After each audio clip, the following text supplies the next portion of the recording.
I guess I'm also wondering about your thoughts about the more general phenomenon, right? Because uh, obviously, 2016, like you said, I mean, it was this kind of different thing that happened on the Republican side, that they decided they were at least going to use a lot of populist rhetoric, and that there was at least some, Trump said he wasn't going to cut entitlements, and there were some attacks on trade deals, which I guess is the only part that's sort of become reality since then. They've Yeah. renegotiated some of that, but I guess from my perspective, right, maybe you have a different take on some of this. It seems like even just beyond Trump personally, uh, that whole populist turn by that part of the right, like it seems like increasingly, right, like that there's not a lot of there,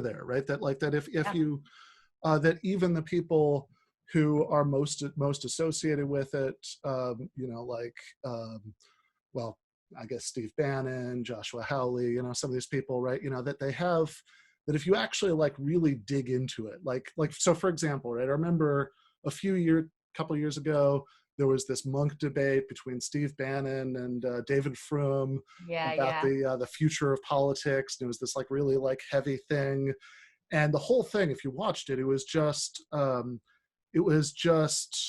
Froome sort of throwing rhetoric at Bannon for an hour, insinuating he's a fascist, and then Bannon throwing back a bunch of like rhetoric about working class deplorables. But the entire thing, there's really like no policy discussed at all.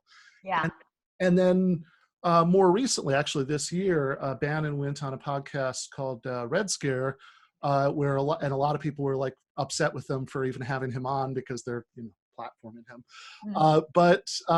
I thought it was actually incredibly useful, because in that discussion, they asked a question, like this really incredibly simple question, which is, if you're such a populist, why don't you support Medicare for all? And it seems like that same question could be applied to almost all of these guys, certainly anybody who's anywhere near any kind of like power or media influence. I completely agree. And Josh Hawley's a perfect example because in terms of members of Congress, he's been really sort of held up as the example, right, of this new direction. And you just look at the Amy Coney Barrett confirmation fight. And look, yes, abortion is the bright red flashing issue. It's the thing the media wants to talk about because it's easy to talk about, like culture war is easy to do, right? And it's the thing the right has been obsessed about for decades. The reality is a lot of what the Supreme Court is going to have to do has to do with labor rights, as you know, has to do with corporate power, has to do with antitrust. These are things that Josh Hawley has pretended to care about. Yet there's none of that critical commentary about Amy Coney Barrett, who has a dreadful record from what we've seen so far with regards to just handing everything over to corporations and being totally subservient to corporate power. So suddenly, all of that part has just been erased. And, his record, he's, for right to work, I mean, he's against any sort of labor rights, all of that stuff is completely hollow. So I think you had a lot of people who saw what Trump pulled off and thought this could work as a path to power. Like he's on to something.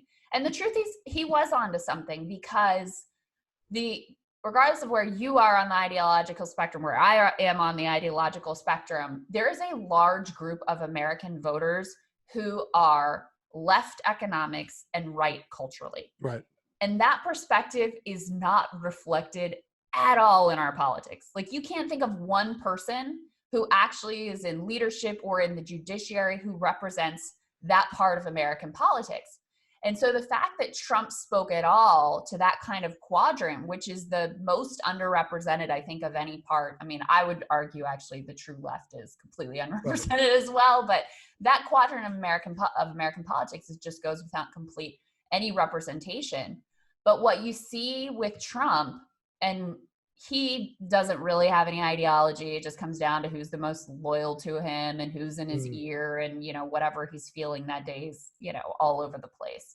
But what it comes down to in terms of the Republican Party is there's just too much money. There's too much think tank infrastructure. There's just too much behind keeping them in this totally pro-corporate space, which means that, they can just kind of hide that part away, put the culture war front and center. By the way, I think the Democratic Party does their own version of this, because that way, all you have to do, you don't have to actually pass any legislation. Right. You don't have to actually provide for people's material needs. You don't have to actually challenge anyone who's difficult to challenge, who has power.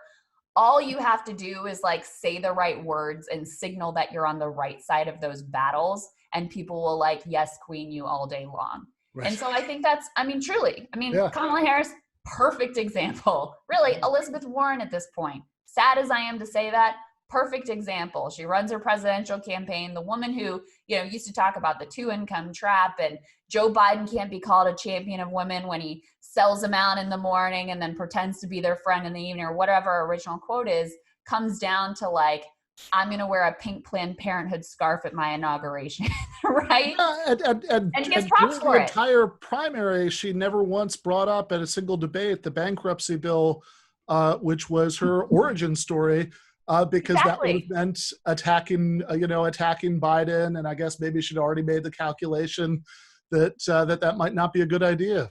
Yeah, to me, the DNC, when she's there doing her bit with the BLM blocks, children's blocks in the background, and it's bad enough that happened. What really made me lose my mind is the number of people were like, that's amazing. It's doing anything. It's not doing anything, nothing. But that's so much easier than actually legislating, than actually being accountable, than actually fighting power.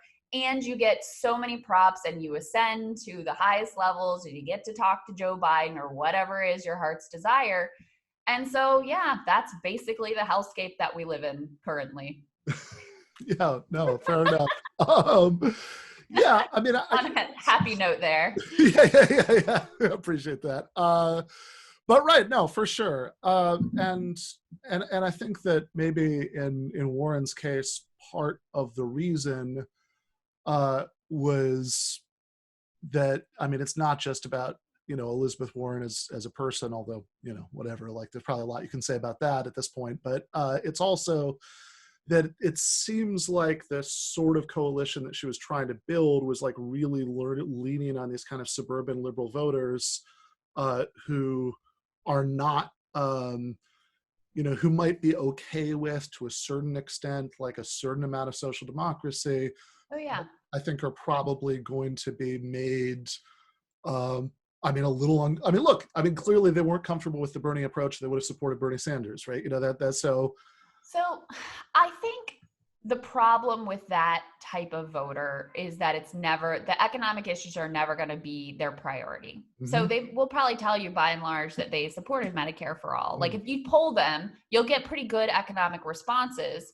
This is something I see Matt Iglesias arguing, right? He's like, look, they're more economically liberal than the population. This is a coalition that you can work with. And maybe he's right. But I look at Virginia, which is the state that I live in and grew up in.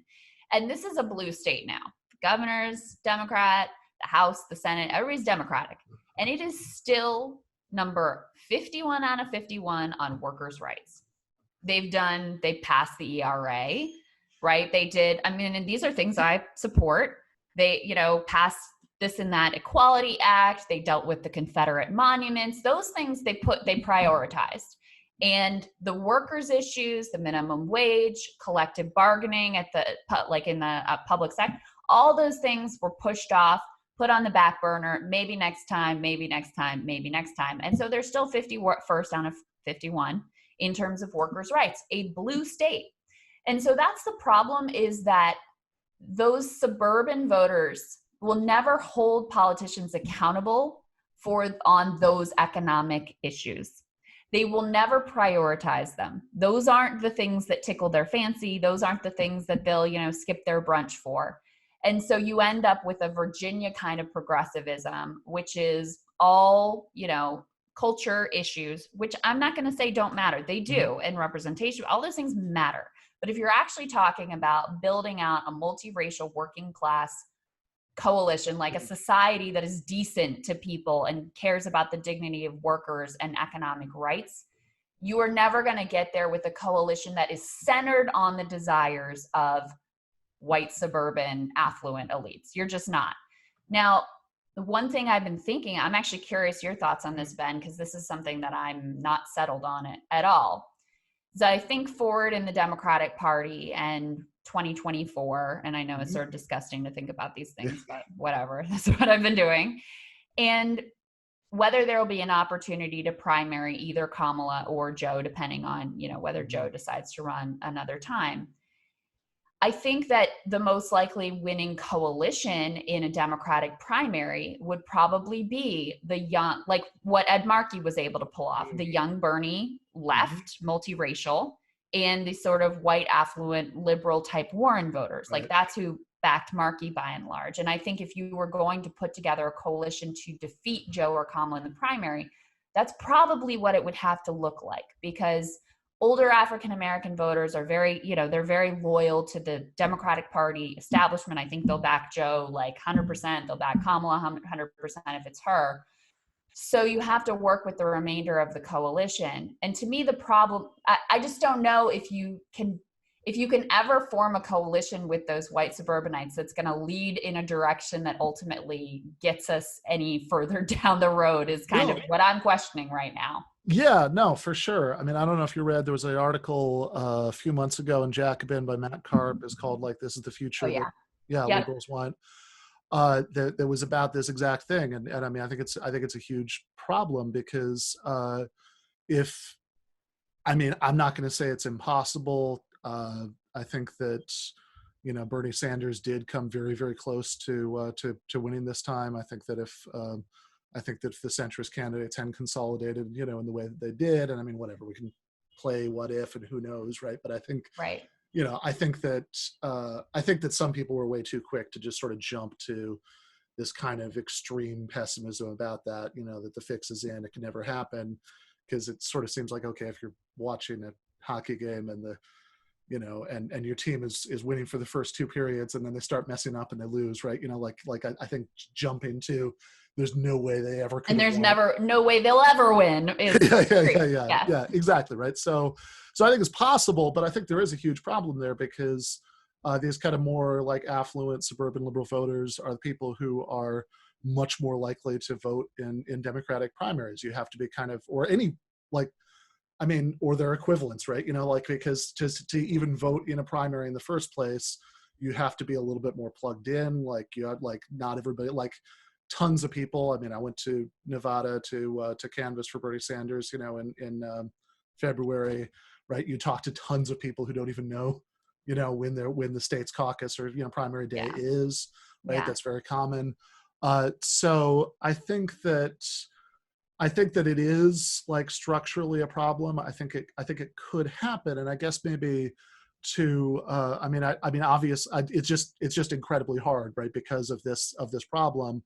But that said, I think kind of going back to what you were saying about the quadrant of the population that's culturally conservative, but open to or even supportive of economically left-wing things.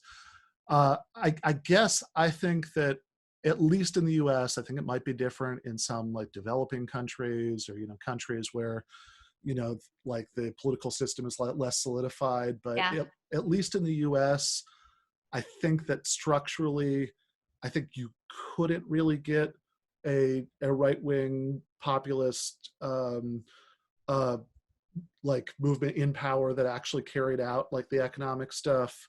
And you could, at least in principle, it'd be obviously, right? I mean, it's like saying that, you could, whatever, you could,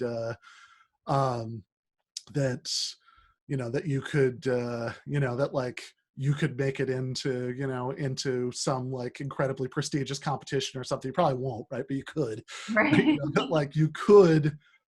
You could get a successful Bernie style social democratic coalition that actually did carry out its stuff. And I tend to think the reason that could happen, and the right wing one, it's much harder to see how it could happen, is that since there are those really deeply vested interests you're talking about in both parties, for sure, right? That that would block it, that you need some kind of counterweight to counteract that. And that obviously like this itself feels like a fantasy because we're living in such dismal circumstances right now, that hellscape you were talking about earlier. Right. But a revitalized labor movement could play that role on the left. It's the only way forward. I mean, in my view, it's the only way forward, because what does this project always crash on the rocks of? It's always, the divisions of race. And the Union Hall is the most desegregated, it's the most integrated political space in America.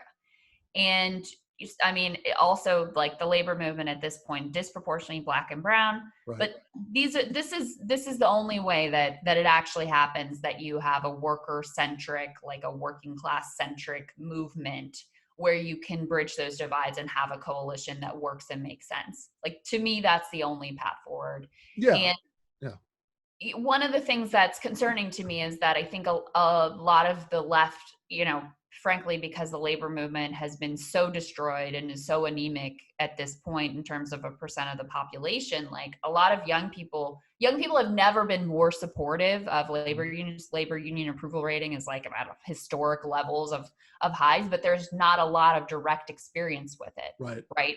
So it's like a theoretical support, but it's, again, never pushed as like, this is the number one priority, and here's how we're going to get to this goal, and here's the legislation that we're going to pass. It's actually going to enable people to be able to organize and form unions.